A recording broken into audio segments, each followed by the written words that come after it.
Kuyovim qo'limdan tutib ko'zlarimga tikilganida: "Siz ona emas, avvalo ayolsiz, Zuhra opa", deb pichirladi. O'sha lahzada men qizimni ham, gunohni ham unutdim. Assalomu alaykum, aziz do'stlar. Kanalimizga xush kelibsiz. Bugun sizlarga yuraklarni larzaga soladigan ehtiros va romantikaga to'la bir hikoya aytib beraman. Bu gapni hech kimga aytolmayman. Hattoki eng yaqin sirdoshimga ham oshkor qilishga qo'rqaman. Chunki aytadigan gapim shunchalik og'ir, shunchalik aqlga sig'maydiki, uni tilimga olishdan ham uyalaman. Ammo yurak degani u bo'shliqni yomon ko'radi. Kimnidir sevib qolsa, aqlga ham, mantiqqa ham bo'ysunmay qo'yarkan. Mening ismim Zuhra. 45 yoshdaman. O'rta yoshdan oshgan, hayotning pasbalandini ko'rgan ayolman. Erimdan ajrashganimga ancha bo'ldi. Yolg'iz qizim Dilnozani deyarli o'zim katta qildim. Unga bor mehrimni berdim. Uni oq yuvib, oq tarab voyaga yetkazdim. Mening hayotimdagi yagona quvonchim, yagona ma'no ham shu qizim edi. Uni yaxshi joyga uzatish mening eng katta orzum edi. Va bu orzuim ushaldi ham. Dilnozam o'zi sevgan, aqlli, kelishgan bir yigit Timurga turmushga chiqdi. Timur kuyovim. Uni birinchi ko'rganimdayoq qizim uchun quvongandim. O'qimishli, madaniyatli, qizimga mehribon.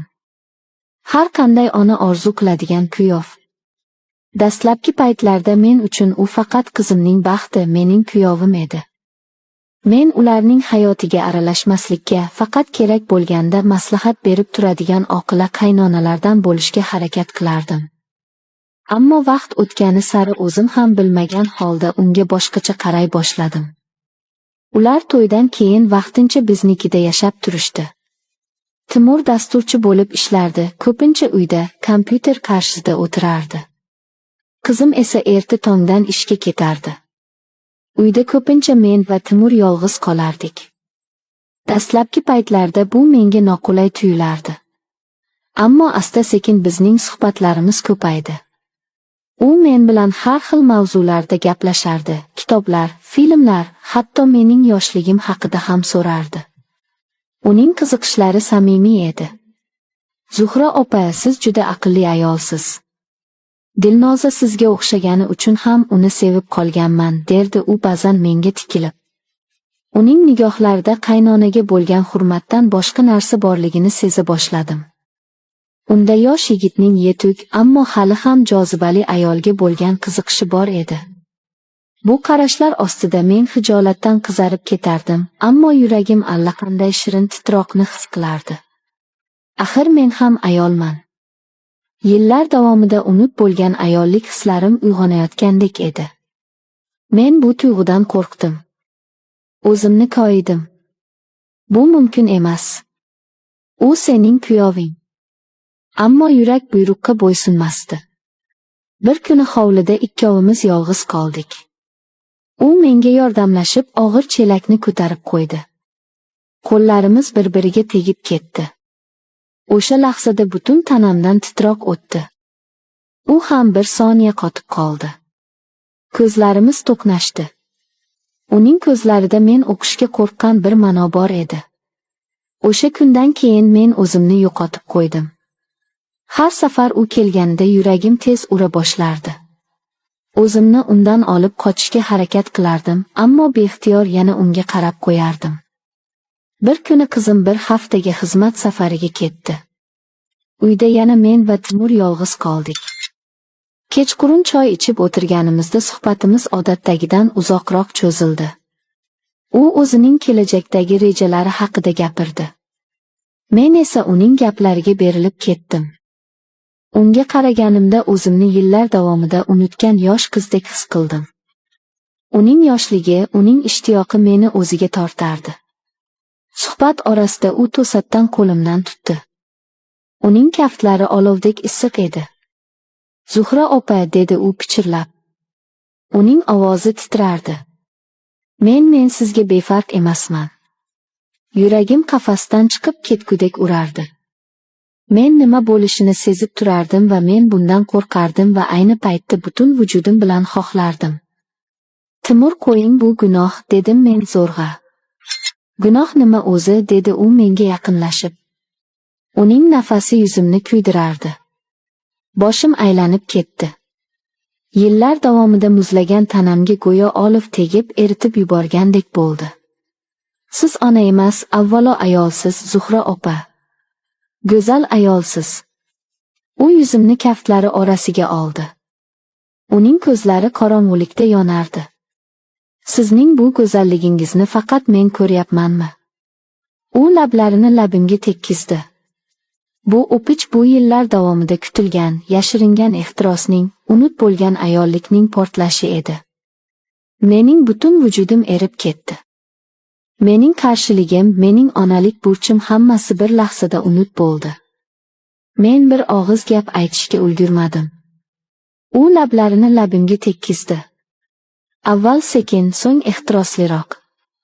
Qo'llari yelkamdan pastga sirg'aldi, belimdan topib meni o'ziga mahkam tortdi.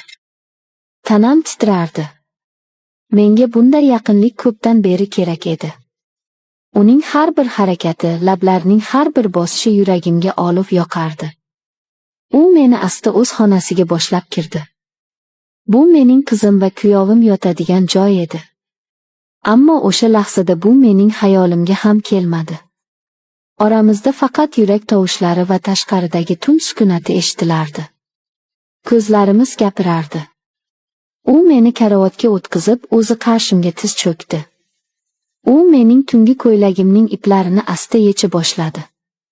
Har bir teginishi bir ehtiros, bir qadam edi, noma'lumlikka, gunohga.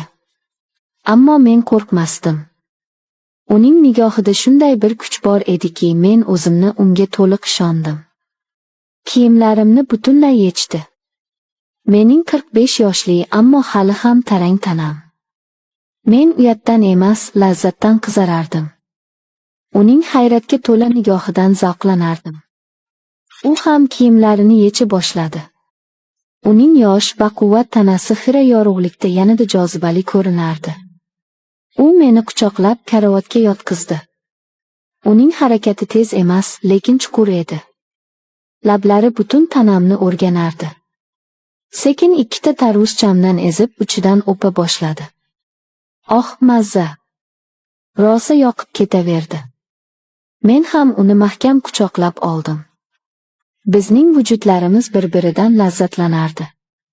Uzoq bir-birimizni erkaladik. Uning har bir teginishi tanamning unut bo'lgan nuqtalarini qayta jonlantirardi. Yoshlik ehtirosi, uning kuchi meni aqldan ozdirardi. Uning qattiq go'sht kaltagini sonlarim orasida his qildim. Sekin tika boshladi. Men rohatlanardim. Bu ham og'riq, ham yillar davomida kutilgan lazzatning, ayolligimning qayta uyg'onishining chinqirig'i edi. U meni tonggacha baqirtirdi, rosa rohatlandim. Ertalab bo'ldi. Quyosh chiqqandi. Ikkalamiz ham holdan toyib charchab yotardik. Men uyg'onganimda u allaqachon kiyinib olgandi. U menga qarab jilmaydi. Kecha uchun rahmat, dedi u sekin. Bu bizning sirimiz bo'ladi. U peshonamdan o'pib chiqib ketdi. O'sha kundan keyin men boshqa Zuhraga aylandim. Endi men shunchaki qaynonalik rolini o'ynamasdim. Men yashirin sirga ega bo'lgan, ehtirosli ayolga aylangandim. Qizim safardan qaytdi. U hech narsani sezmadi. Timur ham o'zini boshqacha tutadigan bo'ldi. Uning menga bo'lgan hurmati endi yashirin istak bilan qorishib ketgandi. Hayot davom etmoqda. Men hali ham o'sha uyda, o'sha sir bilan yashayapman. Qizim va kuyovim baxtli ko'rinadi. Men esa har kuni vijdon azobida yashayman. Ammo o'sha tunni ham hech qachon unutolmayman. Bu mening gunohim va mening uyg'onishim edi. Men bu vaziyatdan qanday chiqib ketishni bilmayman. Ammo bir narsani aniq bilaman, ayol kishi yoshidan qat'i nazar, mehrga va ehtirosga muhtoj. Va ba'zan bu ehtiyoj uni eng qo'rqinchli yo'llarga ham boshlashi mumkin. Haqiqiy hayotim haligacha shunaqa.